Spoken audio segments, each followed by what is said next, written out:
Hello welcome to அஸ்டாஸ் business solution.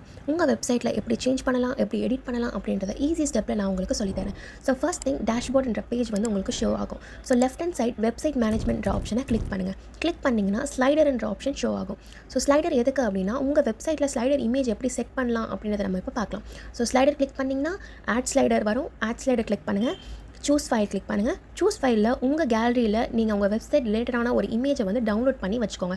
அந்த image must be லேண்ட்ஸ்கேப்பில் இருக்கணும். அப்போ தான் உங்கள் வெப்சைட்டில் அந்த இமேஜ் வந்து பர்ஃபெக்டாக ஃபிட் ஆகும். சூஸ் பண்ணிவிட்டு சப்மிட் கொடுத்துருங்க. இப்போ டேஷ்போர்டில் வந்து அந்த லிங்கை கிளிக் பண்ணிங்கன்னா உங்களோட வெப்சைட்டில் நீங்கள் என்ன இமேஜ் ஆட் பண்ணியிருக்கீங்க அப்படிங்கிறத நீங்கள் வந்து பார்க்கலாம். இஃப் இன்கேஸ் எனக்கு வந்து ஒரு இமேஜ் வந்து ரிமூவ் பண்ணணும் ஆர் வேறு இமேஜ் நான் ஆட் பண்ணணும் அப்படின்னா சேம் ப்ராசஸ். ஸ்லைடரை கிளிக் பண்ணுங்கள். அங்கே எடிட்டபிள் ஆப்ஷன், பென்சில் ஆப்ஷன் இருக்கும். சைடில் வந்து ஒரு டஸ்ட்பின் ஆப்ஷன் இருக்கும். ஸோ உங்களுக்கு இமேஜ் வேண்டாம் அப்படின்னா நீங்கள் அந்த டெலிட் ஆப்ஷன் கொடுத்தீங்கன்னா டெலிட் ஆகிடும். ஆர் எனக்கு வேறு இமேஜ் ஆட் பண்ணணும் அப்படின்னா அந்த எடிட்டபிள் ஆப்ஷன் கொடுத்து சூஸ் ஃபைல் கிளிக் பண்ணி உங்களுக்கு என்ன இமேஜ் வேணுமோ அதை நீங்கள் ஆட் பண்ணி சப்மிட் கொடுத்துடலாம்.